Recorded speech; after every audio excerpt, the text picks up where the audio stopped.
માંડીને બેઠા છો ત્યારે સમજી જવાનું કે હવે પરિવર્તન નજીક છે, નજીક છે, નજીક છે. આ પરિવર્તનનો પવન મળી રહ્યો છે, આ પરિવર્તનની આંધી મળી રહી છે અને આ પરિવર્તન એ હવે આપણા ચાર ગાળાની ભૂમિ ઉપરથી કેટલી દેખાવા જઈ રહ્યું છે. આ વર્તમાન સ્થાનિક સ્વરાજની ચૂંટણી, સ્થાનિક એટલે કે આપણે જ્યાં રહીએ છીએ ત્યાં એ વિસ્તાર, આપણું સ્થાન, સ્વ એટલે પોતાનું અને રાજ એટલે કે આપણું પોતાનું આધિપત્ય, જેનાથી આપણે વૈજ્ઞાનિક તંત્રની અંદર જઈ અને આ પ્રશ્નોના નિરાકરણ લાવી શકીએ. એટલે સ્થાનિક સ્વરાજની ચૂંટણી અને સ્થાનિક સ્વરાજની ચૂંટણીમાં આપણી માંગણી શું હોય તો કે સાહેબ અમને સારો રોડ આપો, સાહેબ અમને પાણીની વ્યવસ્થા કરી આપો, અમને સાહેબ લાઇટ આપો, અમને સાહેબ આ નળ ગટર અને રસ્તા જેને આપણે કહીએ એ નગરની સુવિધા આપો. એના માટેની આ ચૂંટણી હોય છે. આપણે સૌરાષ્ટ્રની અંદર એ ભારતીય જનતા પાર્ટીના આગેવાન પ્રચાર કરવા નીકળ્યા હતા તો સ્થાનિકોએ પ્રશ્ન પૂછ્યો કે સાહેબ અમારે પાણી નથી આવતું તો શું કરીએ? તો તરત જ ભારતીય જનતા પાર્ટીના આગેવાને એવું કીધું તો પાકિસ્તાન જતા રહ્યો.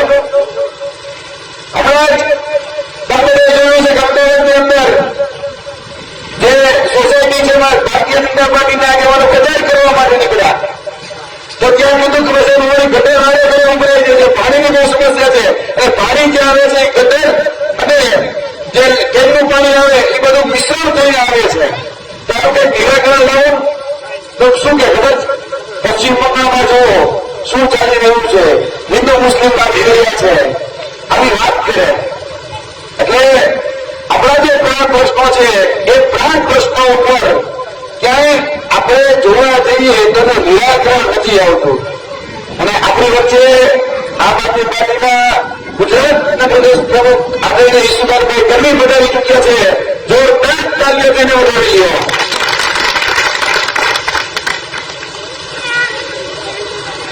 આવો જણાવ્યો છે સિંહની જેમ ડરક દે છે, સિંહની જેમ ડરક દેતા હોય તમારા મહામંત્રી પદના પણ દરેક જગ્યા જોતા હોય, એ શંખનાથની અંદર શંખ ઉગાડતા તમે એને જોતા હોય અને જયારે જાહેર જનતાની વાત આવે ત્યારે એને આ ભારતીય જનતા પાર્ટીની સામે મોડે દેતા જતા હોય એવા આદરણીય ઈશુદાનભાઈ ગઢવી માટે તાલીઓનો બધે તાજના સાક્ષી હશો કે ભાગ પટેલથી ક્યાંક ને ક્યાંક હિસ્સેદારીમાં કટકીમાં અને કટકીનો સોદો એ કર્યો હશે. અને આ ચાર બારાની ભૂમિ આજુબાજુના ઘણા બધા અમારા ગામો વસ્ત્રેદારાથી ઘણા બધા ક્ષત્રિય સમાજ એવા ખૂબ મોટું પ્રભુત્વ ધરાવે છે. આ ક્ષત્રિય સમાજને પણ આ માધ્યમથી હું મેસેજ આપવા માંગુ છું કે ભાઈ હવે આ ભારતીય જનતા પાર્ટીએ આપણી કાંકરી કાઢવા માટે બાકી નથી રાખ્યું. આ ક્ષત્રિય સમાજને હું યાદ કરવા માંગુ છું કે યાદ કરો દિવસો કે જયારે ભારતીય જનતા પાર્ટીના એક નેતાએ જયારે વાણી વિલાસ કર્યો અને વાણી વિલાસમાં એને જે બફાટ કર્યો એ બફાટમાં આખે આખો ક્ષત્રિય સમાજ રોડે થયો હતો. રતનપર ખાતે 5 લાખ કરતા વધારે ક્ષત્રિયો ભેગા થયા, પરંતુ આ ભારતીય જનતા પાર્ટીએ ટિકિટ રદ નહોતી કરી. હવે તમારો ઘમંડ છો, તમારો અહંકાર છો. એટલે આજ વખતે આ ક્ષત્રિય સમાજ એને જો બદલો લેવો હોય તો ખરેખર એને પરિવર્તન લાવવું પડશે. અને આ ભૂમિ એ પરિવર્તનની ભૂમિ છે, આ ભૂમિ એ ક્રાંતિની ભૂમિ છે. હું દરેક ક્ષત્રિય સમાજના આગેવાનો અને મિત્રોને કહેવા માંગુ છું કે આપણે હવે આનો બદલો લઈએ. અત્યારે કહી શકાય કે બહુ મોટું પોકેટ હતું, પણ આ તો અત્યારે નાનું પોકેટ છે, એટલે કે નાની ચૂંટણીઓ છે, એટલે કે સ્થાનિક સ્વરાજમાં જિલ્લાની, તાલુકાની. તો આપણી આ સીટ જે અત્યારે આપણે મળી છે સામાજિક શૈક્ષણિક રીતે ગુજરાત, અને આપણા જે અહીંના જે ઉમેદવાર છે એ ઉમેદવાર રામભાઈના ઘરેથી અને રમણભાઈના દીકરી એટલે કે લાશુભાઈ બાપભાઈ રબારી અને મધુબેન દેવભાઈ મોડી એને આપણે જંગી બહુમતીથી જીતાવીએ. અને આ ભારતીય જનતા પાર્ટીનો જે ઘમંડ છે, જે અહંકાર છે, એ અહંકારને તોડીએ. તમે વિચાર કરો, આ ભૂમિ ઉપર ક્ષત્રિય સમાજના એ આગેવાનો જે ગળપ થતા હતા, જે ગર્જના કરતા હતા, એને કંઈક ને કંઈક શાંત કરવાનું અને ખૂણામાં બિહારવાનું કામ આ ભારતીય જનતા પાર્ટીએ કરેલું છે. આપણે વિસ્તારની જો વાત કરીએ તો આ વિસ્તારની અંદર પ્રશ્ન શું? 78 વર્ષની એક જ પ્રશ્નની ચર્ચા કરી પડે, એક કેસેટ વગાડવી પડે કે સાહેબ અમે આ રસ્તેથી ન રહેવાનું, ચિંતા ન કરતા, અમે આ રસ્તેથી ધૂળની ડબરી ઉડાડતા રહ્યા છે. એટલે રોડ રસ્તા અમે જોયેલા છે કે ધૂળની ડબરી ઉડે છે. અમે એક દિવસ ઈસુદાનભાઈ કીધું કે ઈસુદાનભાઈ તમારા ગંભાળીના આજુબાજુ વિસ્તારની અંદર આ રોડના ખાડા કેમ આટલા બધા મોટા થઈ ગયા? હવે ફૂટના ખાડા મોટા થઈ ગયા, ટાયર ગળી જાય, અંદર સસ્પેન્સર ભાગી જાય. ત્યારે ઈસુદાનભાઈ મને કીધું કે યુવરાજભાઈ અમારા અહીંના નેતાઓના પેટના ખાડા મોટા થઈ ગયા ને એટલે રોડના ખાડા દિવસે દિવસે મોટા થતા જાય. તમારા એના ઉદ્યોગપતિઓના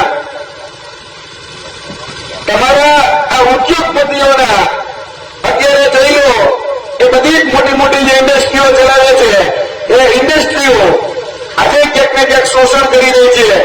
જે તમને પગાર કાગળ એવું આવે કે 30,000 આપીને 40,000. પીવાનું પાણી આપણે જેને વાત કરીએ ખરેખર તો એ પીવાનું પાણી ખરેખર મોટી સમસ્યા છે કે બેનો દીકરીઓ બેના લઈ એ ખેતરોમાં એક કુવામાં પાણી ભરવા જાય ત્યારે આ દારૂણ પરિસ્થિતિ એ ભારતીય જનતા પાર્ટીના નેતાઓને નથી દેખાતી. 78 વર્ષ થઈ ગયા, આપણે સ્થાનિક સુરતમાં હજી પણ નળ ગટર રસ્તા અને પાણી આ જ સમસ્યાઓમાંથી ઊંચા નથી આવ્યા. એટલે તમે વિચારો ક્યાં વિકાસની આપણે વાત કરીએ છીએ, વિકાસનો એક વાઇબ્રન્ટ વિકાસ, ક્યાંનો વાઇબ્રન્ટ અને ક્યાંનો વિકાસ?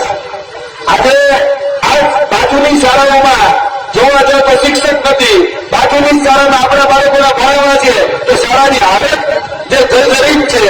આજના યુવાનને આપણે કેમના યુવાનને રોજગારી માટે ક્યાં ને ક્યાં જવું પડે ત્યારે તો કામ રોજગારી મળે અને દવાખાનામાં જાઓ તો ખરેખર હમ ખાઈને કહેજો, હમ ખાઈને હું ખોટું બોલું તો તમારું જૂઠું ખોટું. આ ભારતીય જનતા પાર્ટીની સરકારમાં તમારા વિસ્તારની અંદર એક નવી ડિજિટલ કે સ્માર્ટ કે હાઈફાઈ કોઈ નવી શાળા બની હોય તો મને એનું ઉદાહરણ આપો. બની છે જેમાં તમને તમારા બાળકને બંધ થઈ ગયો, મારા બાળકને સરકારી શાળા મૂકવું, આ ડિજિટલ છે, આ સ્માર્ટ છે. અત્યારે વર્તમાનનો યુગ ડિજિટલ યુગ છે, વર્તમાનનો યુગ સ્માર્ટનેસનો યુગ છે. તો તમારી પાસે કેવી શાળા છે કરી? તો બીજી વાત, તમારા વિસ્તારની અંદર એક સારું દવાખાનું હોય તો મને બતાવો જેની અંદર બધી જ સુવિધાઓ તમને સીટી સ્કેન કરાવી શકો, તમારા જે રોગ હોય રોગનું નિદાન કરાવી શકો અને નિરાકરણ લાવી શકો એવી એક સરકારી દવાખાનું તમારા વિસ્તારમાં હોય તો બતાવો. તમારા વિસ્તારમાં કોઈ બાળક બીમાર પડે કે વડીલ બીમાર પડે તો ક્યાં લઈ જાય? જામનગર. જામનગરથી મેળ ન પડે એટલે થઈ જાય રાજકોટ, રાજકોટની મેળ ન પડે એટલે જાય અમદાવાદ. ત્યાં સુધીમાં આપણા વડે દૂર થઈ ગયા હોય. સાચું ખોટું? આપણે પાસે સીટી સ્કેનના મશીન નથી, આપણી પાસે સારી આરોગ્ય વ્યવસ્થા નથી, આપણી પાસે બાળકને ભણાવવા માટે સારી શાળા નથી. આ છે સ્થાનિક પ્રશ્નો. આ સ્થાનિક પ્રશ્નોને હજી સુધી નિરાકરણ નથી આવતા અને એના નિરાકરણ માટે આપણે બધા ભેગા થઈને લડવાનું છે. અને આ જે ભારતીય જનતા પાર્ટી ને આપણે આ સ્થાનિક સ્વરાજની ચૂંટણીમાં આપણે જે બે ઉમેદવારો ઉભા છે એને જંગી બહુમતીથી જીતાવી અને આ ભારતીય જનતા પાર્ટીને મોડે જવાબ આપવાનો છે. બોલો અને બધા ભેગા મળી આ 18 વર્ષ ઉપસ્થિત છે. આ ચારબારા ગામ એક વખત નક્કી કરીએ કે અમારે આ જ વખતે દરેક ઘરેથી ઝાડુ મરાવવાનું છે અને ઘર ઝાડુ એ નારી લગાવી અને અમારી વાડીને દોરવું છું. હું જયારે નારો રન કરું ત્યારે પાછે તમારે મને એ પ્રોત્સાહન આપવાનું છે. બોલો ઘર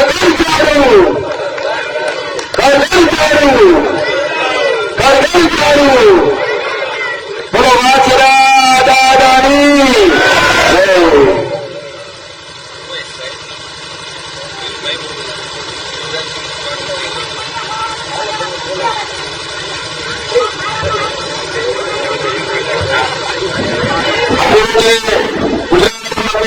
પ્રદેશ અધ્યક્ષ આદરણીય ઈશ્વરભાઈ ગઢવી ઉપસ્થિત છે ત્યારે 4 બધાની ટીમ એમનું ફૂલ હાથથી સ્વાગત કરશે. તો બધા આગળ આવી જાઓ અને આદરણીય ઈશ્વરભાઈ ગઢવીનું સ્વાગત કરો. મિત્રો, સ્થાનિક સ્વરાજની ચૂંટણી છે. આપણે ઈશ્વરભાઈ ગઢવીના હાથ મજબૂત કરવા માટેની આ ચૂંટણી છે. આપણે બધા જ ભેગા મળી અને એના હાથ મજબૂત કરીએ તો બધા જ આગેવાનો આવી અને પુનઃ તમને કરે.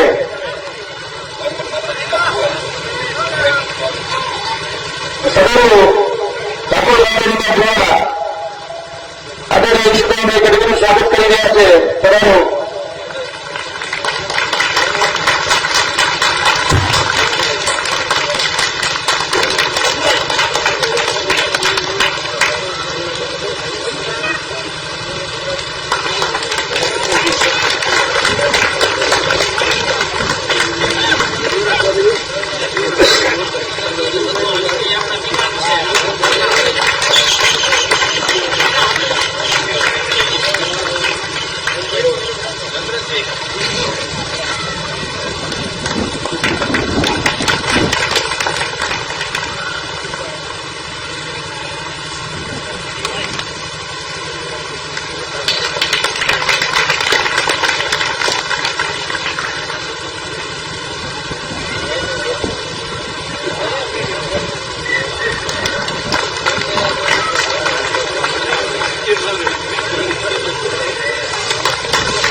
સૌથી મોટી વાત એ છે કે આપણી બહેનો બોલતા થાય એ મહત્વનું છે.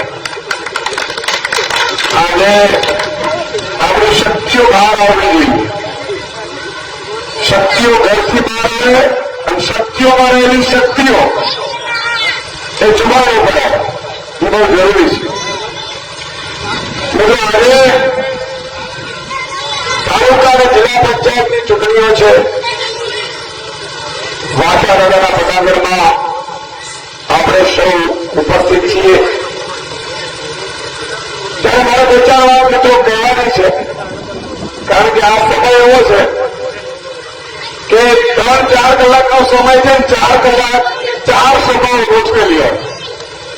રાત્રે 10 વાગ્યા પહેલા પૂરી કરવાની હોય. એટલે અત્યારથી કારણ કે સભાઓ અત્યારે ત્યાં બપોરે તો થાય નહીં, એટલે 10 વાગ્યા પહેલા પૂરી કરવાની હોય. તમારે દોડાદોડી સાંજના સમયમાં બહુ વધી જાય. પણ આજે બે ચાર વસ્તુ મિત્રો આપણે કહેવી છે કે આપણે આપણા ક્ષેત્રનો વિકાસ નથી કરી શકીએ. આજે ચારે બાજુ તમે જુઓ ભ્રષ્ટાચાર ચાલે છે. ચારે બાજુ લૂંટ ચાલે છે. રોડ રસ્તા સારા નથી બન્યા. દુનિયા દેશ અને વિદેશના માણસો તમે જુઓ સાહેબ ચંદ્ર અને મંગળ ઉપર પહોંચી રહ્યા છે. આપણે સારા રસ્તા, રોડ, ખેતી માટે પૂરતી વીજળી, સમયસર વીજળી એ પણ મળી નથી રહી. મિત્રો પંજાબમાં આમ આદમી પાર્ટીની સરકાર છે. તમને આનંદ થશે એ સાંભળીને કે પંજાબમાં 4 વર્ષથી આમ આદમી પાર્ટીની સરકાર આવી છે. ત્યારે એવો આદેશ કરી દેવામાં આવ્યો કે મારા એક પણ ખેડૂતે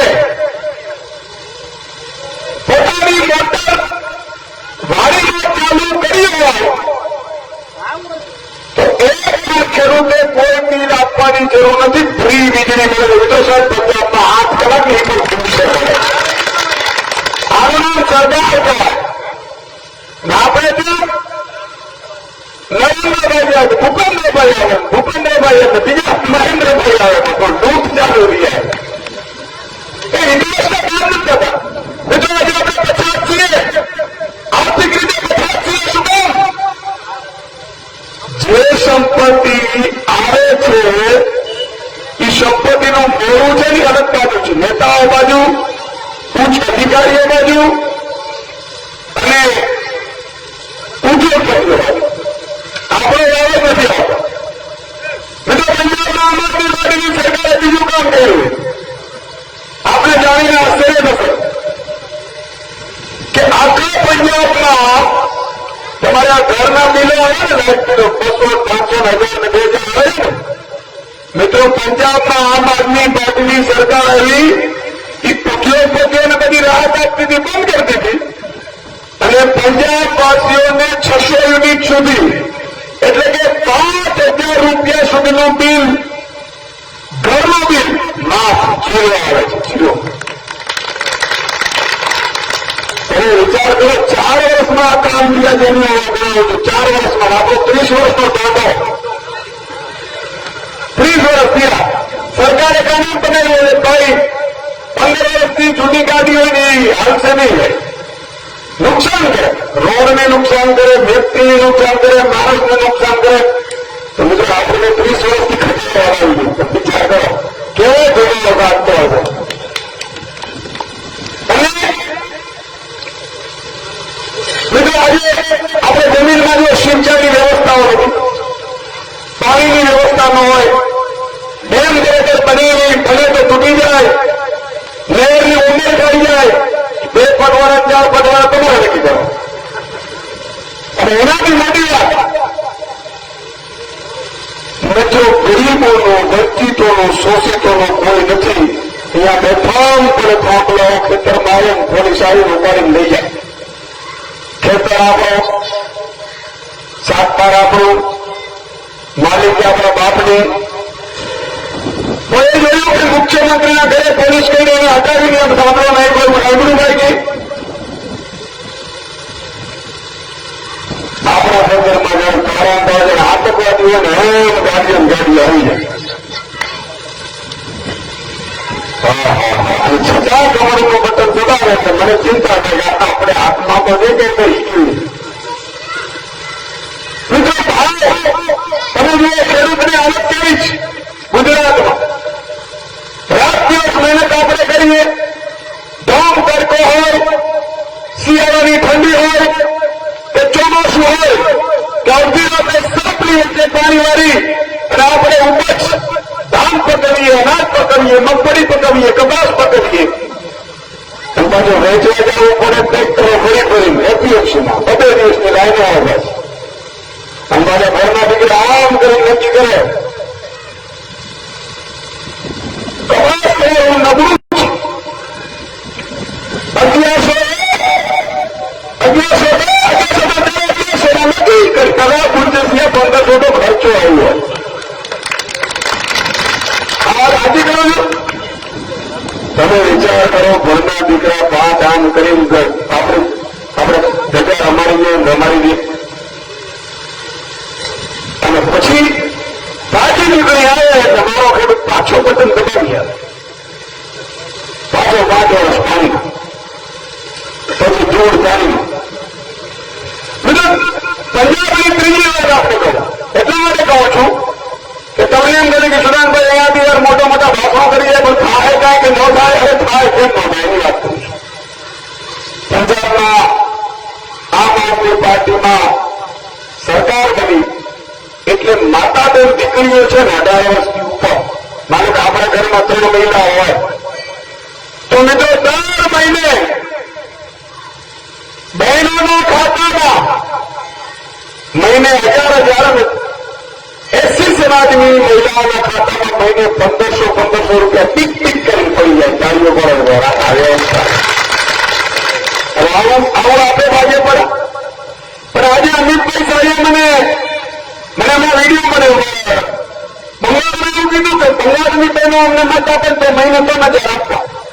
ગુજરાત વાળા અમને એને ખબર છે આપણે જ્ઞાતિ જાતિ ધર્મ ના આગેવાનો મતદાન નહીં આવે.